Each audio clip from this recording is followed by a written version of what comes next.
दोस्तों नमस्कार, आप सभी का हमारे YouTube चैनल पर स्वागत है। आज हम बच्चों डी ब्लॉक के तत्व लेकर आए हैं। डी ब्लॉक के तत्व में भी 3D श्रेणी के तत्व लेकर आए हैं। आइए समझते हैं 3D के तत्व कौन कौन से होते हैं।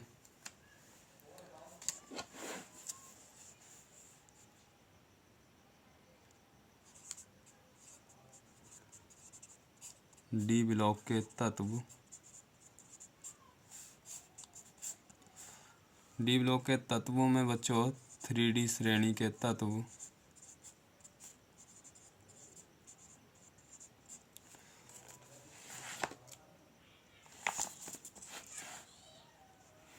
3D श्रेणी के तत्व 3D श्रेणी के तत्व कौन कौन से होते हैं बच्चों?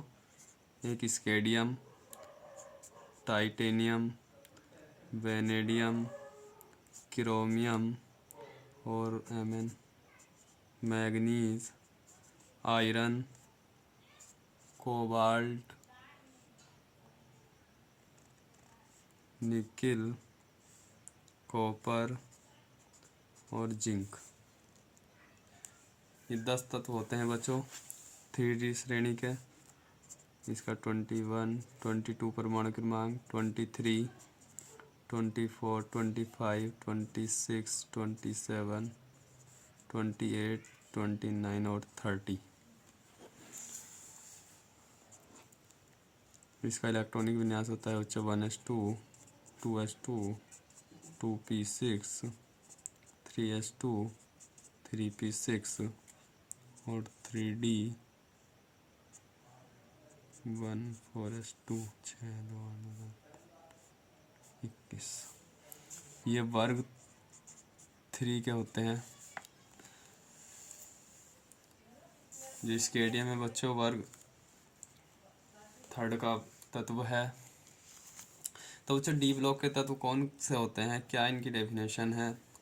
तो इन तत्वों में बाह्यतम कोश से जो पहले वाली कोश होती है यानी कि n-1 के डी उपकोशों में इलेक्ट्रॉन भरते हैं। इन तत्वों के बाह्यतम कोश में 1 या 2 इलेक्ट्रॉन होते हैं और उससे पिछले वाले कोश में 9 से 18 इलेक्ट्रॉन तक होते हैं। 19 से 18 इलेक्ट्रॉन तक होते हैं। देखो एस में 2 इलेक्ट्रॉन है और इससे पहले वाली में 1 इलेक्ट्रॉन है, यानी कि ये जो उपकोश है इसमें इलेक्ट्रॉन 1 से 9 तक प्रवेश कर सकते हैं। 9 से 18 तक। ये जो 4s है इसमें 1 या 2 इलेक्ट्रॉन प्रवेश करेंगे। इसी तरीके से टाइटेनियम का लिख दीजिए 1s2, 2s2, 2p6, 3s2, 3p6, 3d2, 4s2। ये बच्चों वर्ग 4 के तत्व हैं। जो टाइटेनियम है वो वर्ग 4 का तत्व होता है। इसी तरीके से वेनेडियम यहाँ से यहाँ तक तो ये आ जाएगा तो 3d3, 4s2 और ये वर्ग 5 का तत्व है। इसके बाद क्रोमियम का होगा बच्चों 1s2, 2s2, 2p6, 3s2, 3p6 और 3d। इसमें बच्चों 4s में 1 हो जाएगा तो कितने बचे? 6, 2, 8, 8, 2, 16, 2, 18, 1, 19 और 5, 24, यानी कि डी में 5 इलेक्ट्रॉन। ये बच्चों अपवाद होता है क्रोमियम, याद रखना। Cr जो है क्रोमियम ये जो तत्व है ये अपवाद है। इसमें s में 2 इलेक्ट्रॉन नहीं जाएंगे, इसमें s में 1 इलेक्ट्रॉन भरेंगे और बाकी d में। ये बच्चों वर्ग 6 का एलिमेंट है। 25 को लिख देंगे बच्चों 1s2, 2s2, 2p6, 3s2, 3p6 और 3d, 4s2, 6, 6, 18, 2, 20 और 5, 25। इसमें बच्चों डी में 5 इलेक्ट्रॉन प्रवेश करेंगे और ये कौन सा है? वर्ग 7। इसी तरीके से लिख दीजिए 1s2, 2s2, 2p6, 3s2, 3p6 और 3d6, 4s2। ये है बच्चों वर्ग 8। इसी तरीके से लिख देना 1s2 2s2 2p6 3s2 3p6 और 3d7 4s2। ये वर्ग बच्चों 9। 1s2 2s2 2p6 3s2 3p6 3d8 4s2। ये वर्ग 10। ये बच्चों अपवाद है, तो इसमें लास्ट वाले में जाएगा 4s1 और 3d9। कितने हो जाएंगे पूरा लिख के देख लीजिए। 1s2 2s2 2p6 3s2 3p6 6 6 2 36 18 19 28। इसमें बच्चों 10 करो। 10 6 18 19 6 25 4 29। ये भी बच्चा अपवाद है, वर्ग 11 का है अपवाद। 1s2 2s2 2p6 3s2 3p6 3d10 4s2 12 6 18 19 26 30। और ये वर्ग 12 का है जो। तो ये थे बच्चों डी ब्लॉक के 3D श्रेणी के तत्व और इनका इलेक्ट्रॉनिक विन्यास है। ये कुछ तत्व अपवाद में होते हैं, जैसे क्रोमियम 24 नंबर और कॉपर जिसका परमाणु क्रमांक 29 होता है, ये भी अपवाद में है। और ये वर्ग 11 का तत्व होता है कॉपर, और ये वर्ग 6 का होता है क्रोमियम। 3D श्रेणी में 2 एलिमेंट अपवाद में हैं बच्चों। इस तरीके से याद रख लेना इलेक्ट्रॉन विन्यास। सबसे अंत में जो है, जो एस उपकोष है, इसमें 1 या 2 इलेक्ट्रॉन प्रवेश करते हैं। अपवाद वाले में 1 है बच्चों, और जो बिना अपवाद के एलिमेंट है उसमें 2 इलेक्ट्रॉन है। और उससे पहले वाली कॉक्स डी में 1 से लेकर 10 इलेक्ट्रॉन प्रवेश कर सकते हैं। देखो इसमें 1 है, 2 3 5 6 7 8 10। ये 1 से लेकर 10 इलेक्ट्रॉन प्रवेश कर सकते हैं इससे पहले वाली उपकोष में। इनके कुछ बच्चों लक्षण हैं, गुण हैं 3D श्रेणी के डी ब्लॉक के। पहला है बच्चों, इन्हें संक्रमण तत्व भी कहते हैं। इन्हें संक्रमण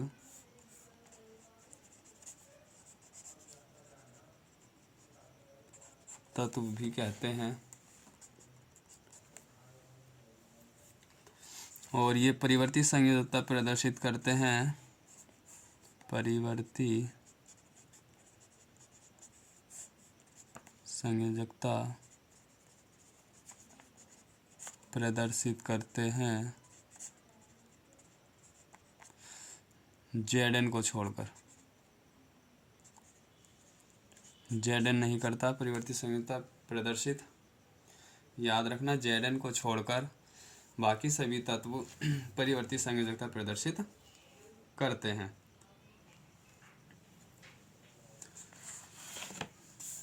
नंबर 3 है, इनकी जो बाह्यतम कोश है बच्चों, उसमें 1 या 2 इलेक्ट्रॉन होते हैं।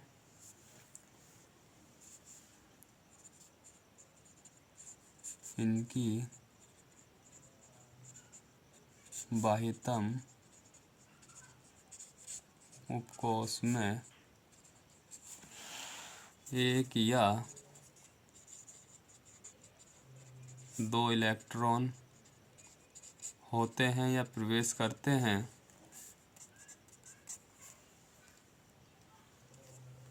इन धातु के बच्चों जो क्वथनांक गलनांक होते हैं वो काफ़ी उच्च होते हैं। इनके गलनांक व क्वथनांक और घनत्व लिख लीजिए बहुत उच्च होते हैं। इनके गलनांक, क्वथनांक और घनत्व बहुत उच्च होते हैं और ये अनुचुंबकीय लक्षण प्रदर्शित करते हैं। ये अनुचुंबकीय गुण प्रदर्शित करते हैं और ये सभी तत्व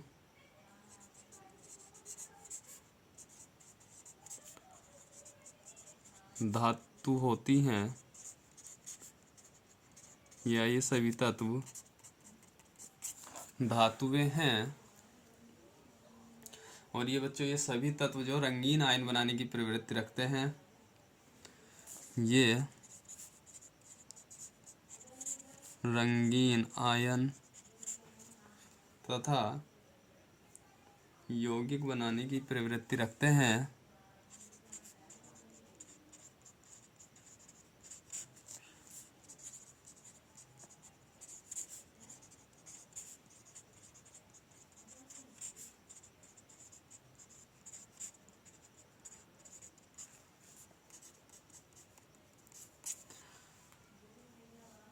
और ये जो 3D श्रेणी के तत्व हैं, यानी डी ब्लॉक के तत्व, इन्हें संक्रमण तत्व भी कहते हैं और ये उत्प्रेरण गुण भी प्रदर्शित करते हैं।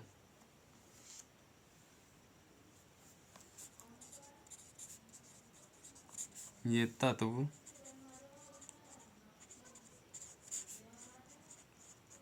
उत्प्रेरक गुण भी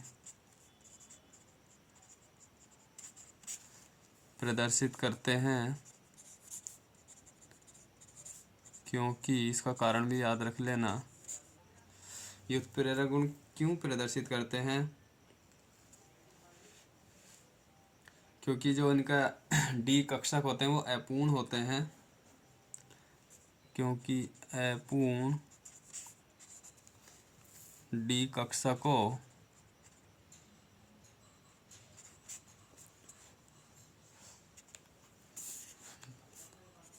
की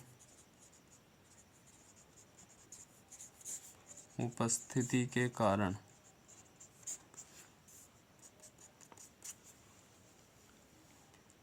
और ये संकर आयन बनाने की प्रवृत्ति भी रखते हैं। संकर आयन,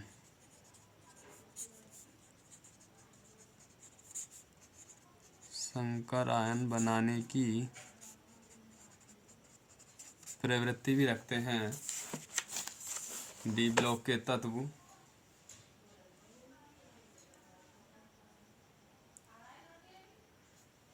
ये बच्चों ऊष्मा और विद्युत के चालक होते हैं। ये तत्व ऊष्मा तथा विद्युत के चालक होते हैं।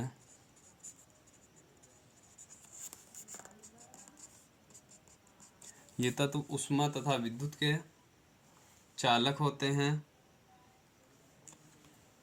और ये तत्व जो हैं, ये तत्व विद्युत, ये तत्व विद्युत संयोजक तथा